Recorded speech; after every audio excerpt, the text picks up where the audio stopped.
Bueno, doncs avui seguirem una mica amb els vídeos de preguntes per a l'examen pràctic.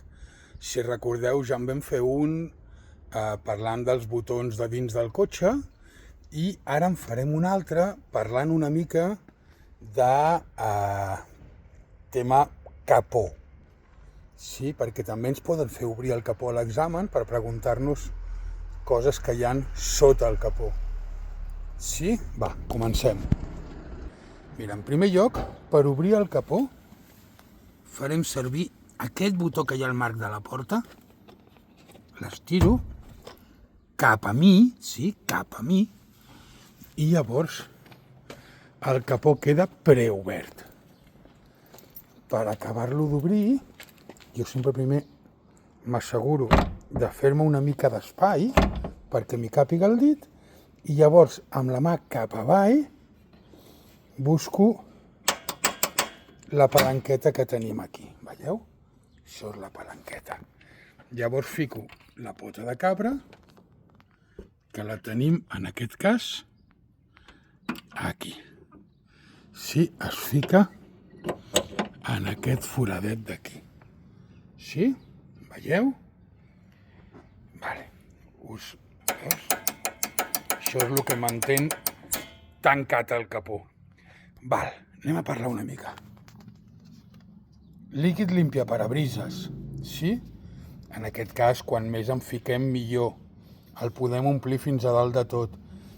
És millor sempre que comprem una mescla preparada que no ens deixarà restes al vidre i que ens el netejarà bé. Sí? Aquest és el símbol de líquid limpiaparabrises i el tap acostuma a ser de color blau. Val? Aquí tenim el motor i normalment a prop del motor està la varilla de l'oli i l'oli. Per aquí afegim oli. Normalment, o abans almenys, dins del tap posava quin tipus d'oli portava. Avui en dia, per mirar el tipus d'oli que porta el cotxe, el més fàcil és venir a l'etiqueta que ens posa el mecànic, per la part de dins ens posa quin tipus d'oli porta i quan el va canviar. Per mirar el nivell de l'oli, recordeu sempre el cotxe pla, sí, amb el cotxe completament pla i fred. Val? Si hem estat circulant, l'oli es reparteix pel motor i no serveix de gran cosa, no podrem medir correctament. Sí? Llavors, amb el cotxe pla i fred, trec la varilla, la netejo de dalt a baix, la torno a posar després de netejar-la, en paper, la torno a treure i llavors miro, en aquest cas, si seria, no sé si es nota, veieu la part torçada? Doncs la part de baix de la part torçada, hi ha dues marquetes, seria el mínim i la part de dalt el màxim. Mai a la vida es mira al revés. Sí, sempre es mira cap per avall, val? No sé si veieu les marquetes, val? Quan trec la varilla per segon cop, allà on quedi la línia del brut, és a dir, la marca bruta és el nivell que té d'oli. Si està massa avall, en podem afegir una mica del que pertoqui, sempre no barregem dos olis diferents. Sí? I si n'hi ha massa, primer, n'heu posat massa, perquè dubto que el mecànic n'hagi posat massa, segurament haureu estat vosaltres, segurament el que ha passat és que heu posat oli quan el cotxe estava calent, cosa que no s'ha de fer. Sí? Si n'hi ha massa, és cert que el cotxe anirà perdent perquè té formes d'anar-ne perdent, però anireu embrutant. El seu és portar el cotxe perquè us drenin el circuit o ficar un cubo a sota a la sortida de l'oli per recollir l'oli que caigui i no deixar que vagi caient pel carrer i vagi embrutant. Sí? Aquí tenim la bateria, sí? Positiu, negatiu. Vale? De la bateria és important que sapigueu que per connectar dos cotxes, posem que ens hem quedat sense bateria, sí? Sempre connectem el positiu amb el positiu i el negatiu amb el negatiu. res de creuar cables. Si creuem cables, el que fem és multiplicar la potència de la bateria, no carregar-la. Sí? Connectem positiu amb positiu, negatiu amb negatiu, engeguem el cotxe carregador, sí? El cotxe que volem que ens serveixi per carregar el cotxe que s'ha quedat sense bateria, sí? L'enxufem, li donem gas perquè generi electricitat, generar electricitat utilitzant un sistema que es diu alternador.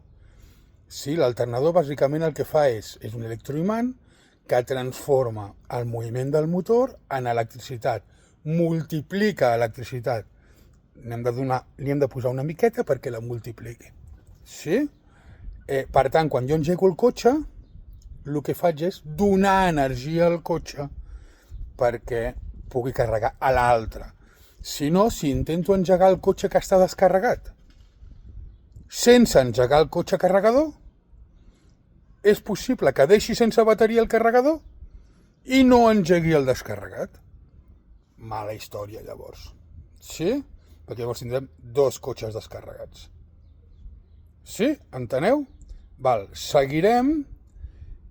La bateria, si tot i intentar carregar-la i no engega, probablement el problema sigui que està creuada, és a dir, que ha perdut la capacitat de carregar-se. Sí? En aquest cas, podeu canviar la bateria. Us aconsello que sempre compreu una bateria bona, sí, tot i que sigui una mica més cara, perquè les barates realment aguanten poc. Per lo general aguanten poc. Experiència pròpia. Val. Seguirem amb els líquids. Aquí teniu el líquid de frenos. Hi ha cotxes que aquest mateix líquid serveix pels frenos i l'embrague. Aquí al costat em costarà ensenyar-vos-ho. Sí, no sé si ho llegiu. Aquí posa max i aquí a baix posa mínim, ¿vale? La línia està més o menys per aquí. Vol dir que ho tenim entre el màxim i el mínim, amb el cotxe fred i parat. Per tant, està correcte. Sí, sempre ha d'estar entre el màxim i el mínim. Tema líquid de fre i embrague. Penseu que si s'acaba, a no ser que hi hagi una fuga, que és estrany, normalment el que indica és que ens estem quedant sense frenos, perquè el líquid està ocupant l'espai del freno. El que hauríeu de fer és anar a revisar que els frenos estiguin bé. Sí? No afegir si no és necessari o si no veiem que realment em perd molt. En qualsevol cas és millor que ho digui un mecànic. Aquí tenim el líquid refrigerant o anticongelant, que curiosament és el mateix, és exactament el mateix, té una marca del màxim i el mínim, tot i que em costarà molt d'ensenyar-vos-ho, estan per l'altre cantó en aquest cas. És el mateix, té una marca de màxim i mínim i la línia ha de quedar entre el màxim i el mínim, ¿vale? Vale. Normalment, si no hi ha prou líquid refrigerant, tard o d'hora us saltarà una llumeta dins del cotxe dient que el cotxe es calenta. No és l'únic motiu pel qual es pot calentar el cotxe. Pot ser per líquid refrigerant, pot ser que no funcioni el ventilador, poden haver-hi diferents causes. Però són coses que hem de mirar. Sí? Si no, en cas de dubte, el mateix que us deia fa un moment, anem al mecànic i que revisi, ¿vale? Llavors, en el cas del meu cotxe, poca cosa més ens poden preguntar. Com a molt ens poden preguntar pels fusibles. Què són els fusibles? Us en trec un perquè ens en fem una idea. Aviam si puc, perquè són molt petitonets. Bueno, serà complicat, És que no tinc aquí pinces de...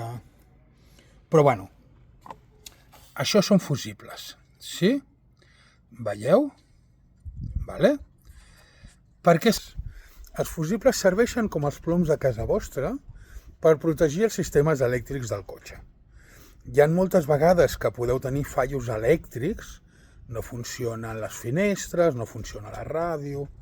Quan aquests sistemes elèctrics no funcionen, moltes vegades no és culpa de que s'hagin espaiat els motors d'aquests sistemes, sinó més aviat que s'ha cremat algun dels fusibles que protegeixen els sistemes elèctrics.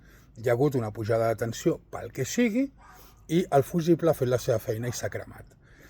El fusible físicament s'assembla és com una, per dir-ho d'alguna manera, una bombeta quadrada de plàstic, en lloc de ser rodona és quadrada, a dins té un pont metàl·lic semblant al d'una bombeta, és recta, no és helicoidal, però és semblant. Llavors, si veieu que el pont metàl·lic està cremat o està trencat, raro que estigui trencat, es pot cremar més fàcilment, el que heu de fer és canviar el fusible per un altre exactament igual.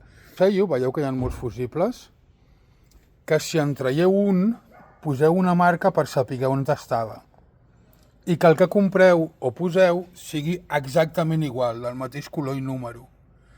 És l'única forma en què us podreu assegurar que feu correctament, sí?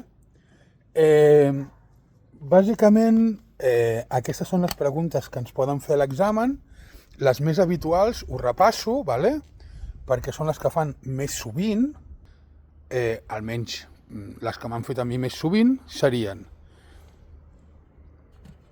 líquid limpiaparabrises, varilla de l'oli, per afegir oli,